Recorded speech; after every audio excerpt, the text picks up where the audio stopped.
اور اب یہ آخری عشرے میں ایک ایسی رات ہے جس پہ پوری سورت نازل ہوئی، انا انزلناہ فی لیلۃ القدر۔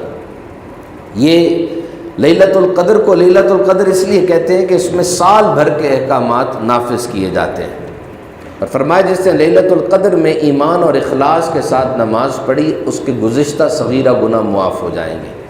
اور یہ وما ادراک ما لیلۃ القدر، تم جانتے ہو، تم کیا جانتے ہو کہ لیلۃ القدر کیا ہے؟ یہ قرآن ایمفسس کرتا ہے، جب قرآن نے کسی بات پر زور دینا ہو، اہمیت بتانی ہو تو یوں بات ہوتی ہے، القاریہ ملقاریہ وما ادراک ملقاریہ، تمہیں کیا پتا، زور دینا ہو تو کیا ہے یہ رات؟ یہ 1000 مہینوں سے بہتر ہے۔ 1000 مہینے کیوں کہا گیا؟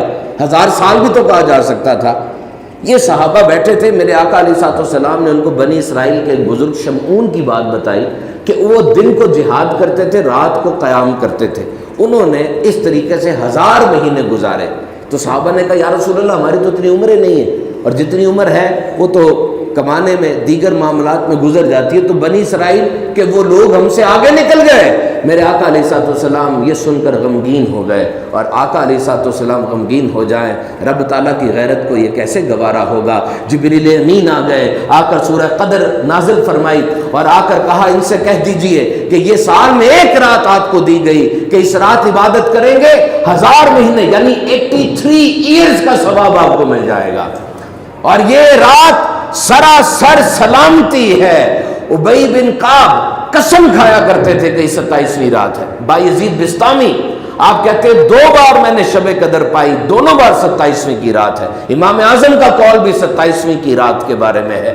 ساری رات اللہ کی رحمتیں نازل ہوتی ہیں اور تمام مسلمانوں میں تقسیم کر دی جاتی ہیں، رحمتیں بچ جاتی ہیں، بچوں میں تقسیم کی جاتی ہیں، رحمتیں پھر بھی بچ جاتی ہیں، دارالحرب میں رہنے والے کفار میں تقسیم کی جاتی ہیں۔ سنتے نہیں آپ کوئی کافر کلمہ پڑھ کے مسلمان ہو گیا؟ یہ اسی رات کا صدقہ ہے۔ میرے آقا نے عرض کی اے میرے مالک ابھی میں ان کے درمیان ہوں تو تیری سلامتیاں، تیری طرف سے برکتیں ان میں تقسیم کرتا ہوں، تو جب ظاہری وصال ہو جائے گا تب کیا ہوگا؟ فرمایا سلام ہی حتی مطلع الفجر، پیارے بے فکر ہو جا، تیری امت کے بارے میں تجھے فکر نہیں دیں گے، ہم نے فرشتوں کی ڈیوٹی لگا دی ہے، قیامت تک ان میں سلامتیاں تقسیم کرتے رہیں گے۔ تو اس رات سب بخشے جاتے ہیں سوائے 4 لوگوں کے، عادی شرابی، ماں باپ کا نافرمان، رشتہ داروں سے تعلق توڑنے والا، اور وہ جو دل میں کینہ رکھتا ہے۔ تو آگے بڑھیے، تھوڑی کوشش کر کے روٹھوں کو منا لیجئے۔ آخر میں یہ شب قدر کو ٹارگٹ کیسے کرنا ہے، غور سے سنیے گا۔ شب قدر میں کرنا کیا ہے؟ حضور آ رہے تھے بتانے کے لیے کون سی رات ہے، 2 مسلمان آپس میں لڑ رہے تھے، حضور چلے گئے اور فرمایا اس کا تعین اٹھا لیا گیا ہے، ہو سکتا ہے اس میں تمہارے لیے بہتری ہو، بہرحال یہ رمضان کے آخری عشرے کی طاق راتوں میں ڈھونڈو، اب ڈھونڈو اس کو طاق راتوں میں۔ شب قدر میں کرنا کیا ہے؟ طاق راتوں کو ٹارگٹ کر لیجئے۔ سب سے پہلے عشاء کی نماز اور فجر کی نماز یہ باجماعت ادا کرنی ہے، کیونکہ جو عشاء کی نماز اور فجر کی نماز باجماعت پڑھتا ہے اس کو ساری رات کا ثواب مل جاتا ہے، ساری رات کی عبادت کا ثواب مل جاتا ہے۔ تو یہ تو روٹین بنا لیں اپنی۔ دوسرا، مسجدوں میں صلاۃ التسبیح ہوتی ہے، قیام ہے، وہ بھی کیجئے۔ تیسرا، آپ کوئی ورد وظیفہ اس رات 1200 دفعہ آپ درود و سلام پڑھ لیجئے۔